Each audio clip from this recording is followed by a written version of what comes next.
Hello everyone, it is me. I have returned from whatever the hell was going on. I mean, I say I've returned. Things are still not great, but I'm here. This is Grogu's ear. I have like a massive Grogu that I want in a grabber machine. That's his ear. I just had a shower. I also had therapy before I had the shower. And I was talking in therapy about my hobbies and things that I find fun. And I mentioned my podcast, and I also mentioned that I used to make YouTube videos, but hadn't made one in a while. And I've been thinking about making another one.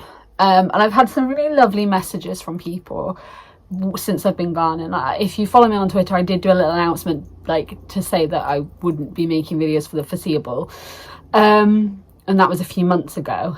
And I don't owe anyone anything, in the sense that I don't owe it to anyone to tell them why I was gone, because I don't I don't, you know, but I want to talk about that, because I've been really open about the fact that I am not very well physically, and that I have some conditions that have really kind of taken over my life. And I have kind of spoken before about the fact that I have like OCD and anxiety and stuff. But last year, my mental health really, really dipped. Like, really dipped. And I've probably never felt that bad in my life. Like, I've always had anxiety, I've always had struggles with my mental health, but I think last year was probably the worst it's ever been. And a lot of it stems from the fact that I'm not very well physically, and I don't think it's spoken enough about how it can affect us mentally. I thought I'd do my little like skincare. I don't know if to put this mask on or not, to be honest. I don't even know if these masks, like, I don't know if they're more psychological than actually beneficial to your skin. But this was given to me in surgery recovery. So I had surgery this year. I had a joint repaired. Mental, innit? And a joint repaired on my shoulder. So that's also kind of where I've been, because I was also in bed for a month. I had a sling on for like 6 weeks, but my shoulder's better now, which is good. Okay, so let's have a chat about mental and physical health. Well, I look absolutely terrifying in whatever this is. I cannot take myself seriously with this on. I can't do it. I mean, it smells nice. Here's a little story about how my life got turned upside down, but I did not become the Fresh Prince of Bel-Air. I've said before, when I was at uni, I fell over while making pancakes because I couldn't see. And I went to the hospital. They were very dismissive, very much like, you're too young for it to be anything serious. Went to the eye thing the next day. They said your prescription's probably just changed, migraines, blah, blah, blah. That was my last year of uni. It was the February of my last year of uni. Moved back home in the summer, rejoined my GP, who was then like, no, you should be having some scans. Had a head scan. There was some fluid in my sinuses. My sinuses were not draining fluid properly. They kind of made the decision, probably should drain your sinuses. So they said it was a condition called silent sinus syndrome, which is quite rare. I cannot keep this on. It's not doing anything for me. I'm just going to use my normal skincare stuff. I had that surgery in 2017, which was fun. It wasn't fun. Sinus surgery is awful. They sort of thought that would be it, and that's why I was dizzy, and that's why I was getting these headaches and all of this stuff. So flash forward to 2018, and I end up in the hospital. My white blood cell count was quite low, very low, and I had an infection. It was like a form of meningitis, but actually now they're wondering if it was something else. But anyway, crazy times. And then I was having this like joint pain, which I'd sort of had growing up, but people said it was just like growing pains and all of this stuff. And then in 2019 I get diagnosed. I get told I've got fibromyalgia. I actually started using a walking stick, which is what I use now, because the pain was just like, and my stability was not great. So I get told I've got fibromyalgia because my blood tests were fine. They didn't indicate anything, so shit. So they said fibromyalgia. Cool, got a diagnosis, can start to figure out how to deal with it, get given painkillers, get given all these drugs that I take every day and all of this stuff. Great times, great times. At the end of 2020, I had surgery on my jaw because I'm hypermobile, which is fun. It means my joints, there's like, I'm very stretchy and I've got a lot of like elasticity in my joints. So they can dislocate and stuff really easily. So I had surgery on my jaw joint because my jaw joint is a massive problem. And I was on like an all liquid diet, like beforehand, it was like brutal. So I had surgery on my jaw. In recovery for that surgery, I broke my glasses. I was asleep, I fell asleep on my glasses, I broke my glasses. Called my opticians and said, hi, I need new glasses. Can you just send me the same prescription, blah, blah, blah. And they were like, no. Because also while I was in that recovery, I was also isolating because I was having a colonoscopy because I have digestive issues. But anyway, so yeah, so I couldn't go to the opticians to get it because I was isolating. So I was like, hi, can you send me them? And they were like, your prescription's actually run out. You need to come in and do it. So I taped my glasses up until I could go to my appointment. So I went to my appointment and they were like, there's loads of damage in your one eye. You need to see an ophthalmologist and see someone else. So I went and saw someone else and he said that there could be a tumour or a mass. And this was March of 2021. And I shut down.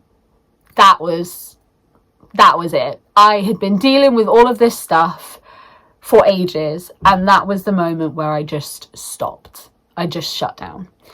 And there wasn't a tumour or a mass. But there is a significant amount of damage in my eyes caused by something neurological, which they think is causing everything else. I have since had multiple scans and they've been able to find the presence of certain things in my blood and my spinal fluid suggesting a neurological immune disorder. That's that. That was a lot to process and deal with, and I'm still having the test for that. I actually just had an MRI, which they let Pascal come into the actual scanner with me and he's on the MRI scan. It's really funny. Yes, and then in the summer I had another surgery. Last summer I had another sinus surgery, and then I also had gastritis, which is a horrible illness, and my digestive system's awful anyway. And then I also had some respiratory issues, and I've had asthma since I was a kid, but I had to go and see like specialist people at the hospital. And I had this one day where I was on the ward, and I was in the ward all day. And the next day I had to go and have a COVID test because on the Monday I was having an endoscopy because of the gastritis, which is a camera down your throat. So I was having that. Which, yeah. And then I came out of the hospital with the respiratory stuff on that day after I had a chest CT with contrast. And I was in the hospital for 8 hours. And I got in the car and I turned to my dad and I was like, I don't know how I'm supposed to do this again. I don't know how I'm supposed to go to another medical facility, have them stick this cotton swab up my nose to know that then on Monday I'm being sedated and having a camera down my throat. Like, I couldn't process the concept of having to keep doing this. And that was the moment where I knew I need to go back to therapy, because I was not okay. And you can sort of see that my YouTube videos kind of dip then anyway, like I'm in and out of stuff, and then everything just got so overwhelming and some things just had to give. And I hate that this is one of them because I enjoy making videos and I enjoy talking about books, but I could feel that really basic things like me cleaning and showering were starting to give, and I knew that those were things that couldn't start to give. I couldn't do that. Like, I couldn't have those things leave. I couldn't have my socialization. I couldn't cut myself off from people. Like, that was happening and it was bad. And I think people talk a lot about mental health and they talk about like mental health support and stuff, but it kind of dwindles the second people find out about like the unhygienic parts of it, which is very big. Like, it's a very big thing. And I just found myself not caring about things because I literally couldn't deal with it, and I just wasn't there. I was just there. Still doing the podcast, but what I was doing with the podcast was I edit the podcast videos, and Emily, my co-host, she does the audio. So for a bit of time we didn't have any video. I didn't do any, and that was good as well, to have that as a break. I had some time and just kind of figured out what I was doing and where I was, and started therapy again. I'm not like fixed. I don't think I'm gonna be. We've figured out, like, you know, like ways for me to deal with things, and like I've been trying to just kind of process things day by day and think about things one step at a time, because stuff is overwhelming and life is crazy, and I'm still having scans, and I'm still having tests, and I'm still being put through every bloody thing under the sun. I'm still being poked and prodded every single time I'm in the hospital. But slowly, and it didn't feel like it was ever gonna even begin to feel better. So the fact that it's slowly, things are starting to feel a little bit less, like a little bit less hopeless. I feel like we're closer to a diagnosis every day of what is actually going on neurologically. We got the scans through, so I have my scans, but the report is going to my neurologist, who will get in contact in the next like couple of weeks. So I have some cool scans of my brain and my spine, which, you know, with Pascal in them. That's fun. And yeah, it's been a bit of a time. I didn't mean to just vanish off the face of the earth and just stop in like making videos. I didn't want to do that, but I just, the effort that, it's so silly because it doesn't actually take that much. You know, like I'm filming this on my phone, and I don't normally film on my phone. Normally I'll film on my camera, and I have like my microphone and stuff, but I'm not doing that today. But normally, you know, it doesn't take too much, but even that was just like too much for me to, I just couldn't do it. Slowly things are returning. Slowly I am gaining more healthy control, not OCD control, healthy control of my life. Slowly I am doing more things and reading more and wanting to do more things, which I think is the most important thing, is wanting to do them. And I'm trying to be more social, and I'm enjoying being more social.